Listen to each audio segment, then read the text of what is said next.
BioShock Infinite is now officially 10 years old. Here are 10 reasons this game is still a masterpiece in 2023.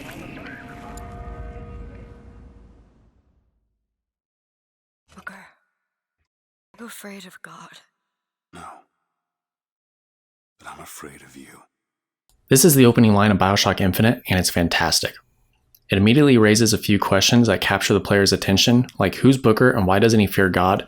And who's the girl speaking and how is she scarier than God? The game then cuts to two strangers rolling the player to a lighthouse and a thunderstorm. The mystery itself is enough to keep a player engaged. As the player explores the lighthouse, they're already introduced to the major themes being investigated by the game. The player sees the 7th Cavalry Regiment printed on Booker's wooden box, providing backstory. Booker doesn't only reject the baptism basin at the front door, but also mocks it, revealing his worldview. And as Booker enters the capsule, he's stripped of his gun before being allowed to enter Columbia, a city that was built on the idea of purity. As the capsule fires off, Booker is terrified until he arrives in Columbia. The city that is so quote-unquote perfect is unaffected by the thunderstorm down below. Even Booker is awestruck by the heavenly magic of the city. And almost immediately after arriving in Columbia, the player sees a large billboard of Father Comstock, the main antagonist. In the opening sequence of the game, the player can infer Booker is a cynical former soldier who doesn't believe in second chances. The perfect city of Columbia is likely hiding something dark beneath its surface, and the objective of the game is to find Elizabeth. The player gets characterization, world building, and plot all in under 5 minutes. This is great storytelling. When we'll be returning. Would that change anything? It might give him some comfort. At least that's something we can agree on. Hallelujah. You know a development team is confident in their world building skills when they create an entire opening sequence simply to show off their world. Like its predecessor's journey through the ocean to discover the wonder that is Rapture, BioShock Infinite takes the player on a flight to see the beauty that is Columbia. The build-up to and the opening flight through Columbia is sure to stick with the player for a long time after their first playthrough, and the city only becomes more and more alive as the player moves throughout its streets. I bet we could have something arranged. BioShock Infinite uses a great approach for making the fictional world of Columbia feel as real as possible by including actual historical events and pop culture the player will likely be familiar with. The Battle of Wounded Knee, the Boxer Rebellion, and references to America's founding fathers all make Columbia feel like an actual city that spawned from the real world around the turn of the 20th century.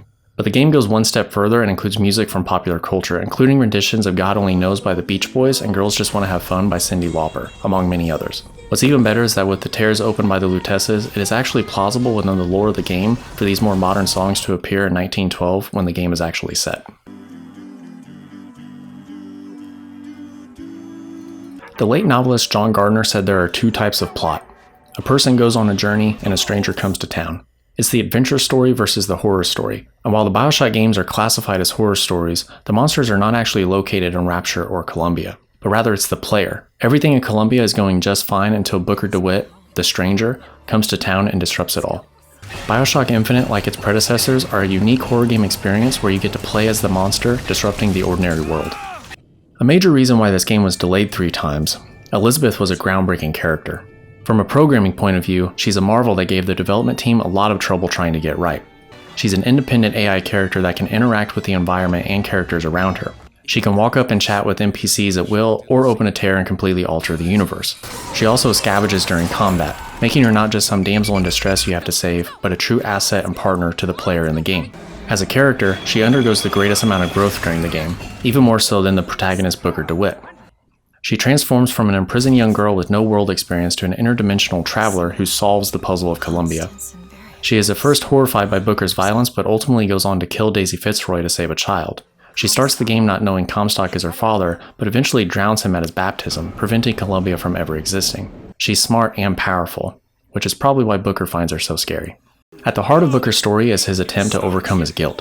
His past actions at the Battle of Wounded Knee, his debts acquired through gambling, and selling his daughter to Robert Luteste have all left him with an underlying guilt and depression that's always with him throughout the game. It's the thing he's always trying to come to terms with and ultimately make right. This is a theme applicable to almost everyone, as everybody likely has regretful decisions they wish they could take back. This makes Booker's story very relatable for any player from any background. Booker, are you sure this is what you want? I have to. It's the only way to undo what I've done to you. In addition to Booker's theme of guilt, BioShock Infinite as a whole is unafraid to take on not just one major theme, but rather several. American exceptionalism, manifest destiny, capitalism, racism, baptism, religious fanaticism, propaganda, these aren't themes players usually see video games tackling, and BioShock Infinite manages them all wonderfully. It's a game that allows for a great amount of analysis and will keep the player thinking about it for years after their first playthrough. BioShock Infinite incorporates a lot of theoretical science into its plot, but perhaps the most interesting one is how the heck a city can float in the sky. As implausible as it seems, it is theoretically possible to have a city suspended in the sky through what's called quantum levitation. This process allows a superconductor to levitate over a magnetic source. Through what's called the Meissner effect, a superconductor in a magnetic field will always expel the magnetic field around it. And through what's called quantum locking, a magnetic source penetrates areas of a thin superconductor and creates flex tubes, small areas where the superconductor is essentially turned off. This allows the superconductor and magnetic source to fall into an equilibrium state where the superconductor stays suspended in the air. As theoretical as this all sounds, it's already being used in real-life situations. There's the maglev train that is suspended above the track through quantum levitation, which offers a very fast and smooth ride. This would also allow for things like frictionless ball bearings or even flying cars. As for a floating city, it would need a giant superconductor on the bottom of the city and extremely powerful magnetic sources placed around a predetermined track. So it's unlikely Columbia will be built anytime soon. Combat is a major part of BioShock Infinite, but over the game's roughly 12-hour campaign, the combat never becomes stale. This is due to the variety of enemies the player faces as they march through Columbia. You have basic enemies like the citizens, police, and soldiers, and a collection of security automatons, but you also have the heavy hitters, all of whom have their own abilities and immunities. The handyman is very strong and must be shot in the heart or head. The fireman is immune to Devil's Kiss. The zealot of the lady is immune to murder of crows. The motorized patriot is immune to bucking bronco and murder of crows. The siren can raise the dead, forcing the player to split their attack between her and her minions. And the Boys of Silence, once alerted, work as an overwhelming horde. All of these enemies require the player to reassess their approach to every firefight, making each one both challenging and fresh. In addition to the variety of enemies, this game's combat system also includes skyhooks, tears, melee assassinations, an array of weapons, vigors, gear upgrades, and infusions. This game allows the player to approach combat however they wish, which also maximizes the game's replayability. On top of all this, the gameplay is just downright smooth.